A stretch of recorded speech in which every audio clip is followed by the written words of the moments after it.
You've been through a number of these State of the Union addresses. What should we expect? What are you expecting? Well, unfortunately, they've devolved, and the decorum of the House and the Senate during these events has really become unfortunate. I hope that people will be serious, and that you won't have any of the, jumping up and down that has become sort of the way it works these days. I think the president, if he follows this course, which was just outlined by Eamon, of trying to reach out, find some issues that he can reach out across the aisle on, that's the right way to go. The fact is, the American people would like to see their government work, and it's pretty obvious the government isn't working right now. And there are areas where they should be able to reach agreement. But when you've got, 15 or 20 people on the Democratic side of the aisle running for his job who are going to be in the room, I think the chances of reaching agreement are slim, but at least the effort should be made. In terms of theatrics, Eamon kind of alluded to this, the idea that it's a divided parties, two parties who are there. He's going to have a Democrat standing behind him for the first time since he's been president. Do you think that this is going to be beyond theatrics, or is this going to be half the room sitting down for the entire speech and half the room standing for the entire speech? I think that's probably right. I think hopefully he'll start out by congratulating the speaker on her position and saying, let's try to work together, and then everybody will stand and applaud for that, and that may be the last time people stand and applaud. I'm sure he'll have some applause lines, which will be very hard for people to sit on their hands. But even when George Bush was president, and I went to a number of those State of the Unions, there were a lot of people sitting on their hands. So it's just become, unfortunately, the way the event goes forward. And I do think it undermines the purpose of the speech. The purpose of the State of the Union is to give the president an opportunity to say to the American people, this is where I want to take our country, and do it in a positive, upbeat way.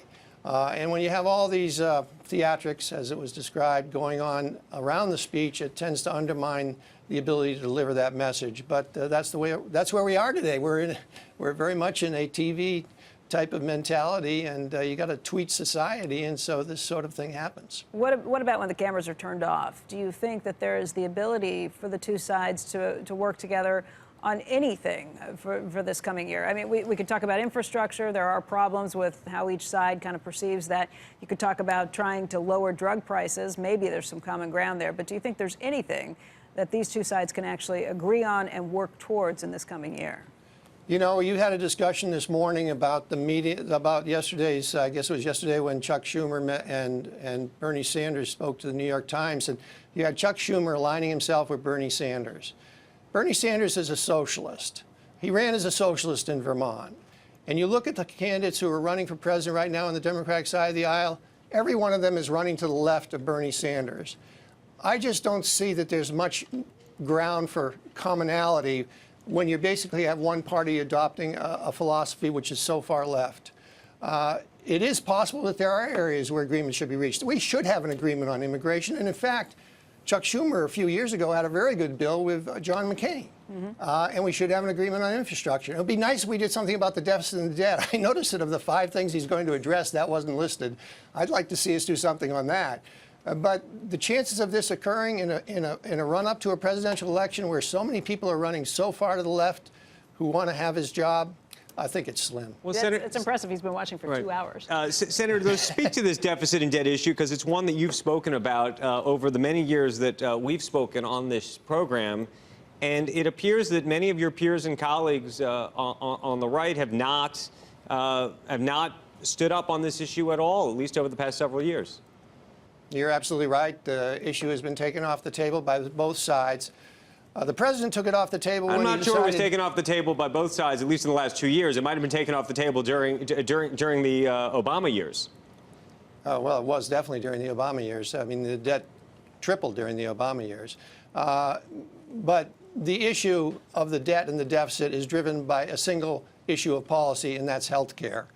Medicare and Medicaid are basically the drivers. There are $80 trillion of unfunded liability in those two accounts, if you also throw in Social Security. And that's our problem. And nobody's willing to address those issues because they're such a third rail of politics. They're the basic entitlement issues, and they're politicized to the nth degree. And until we get some leadership, and that's the only way you're going to address this, leadership on both sides of the aisle that's willing to step on the toes, not of their party, but not of the other party, but of their party, and say, we've got to do something about this. We're not going to get the debt and deficit issue addressed.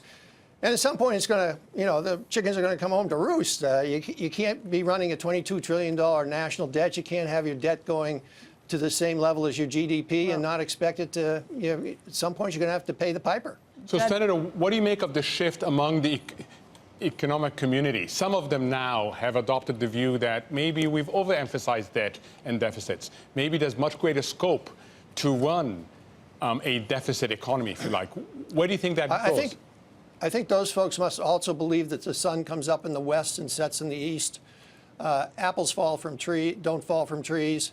I mean, it's absurd to think that you can run deficit and debt and run it up way past your GDP capabilities and not have it affect your currency.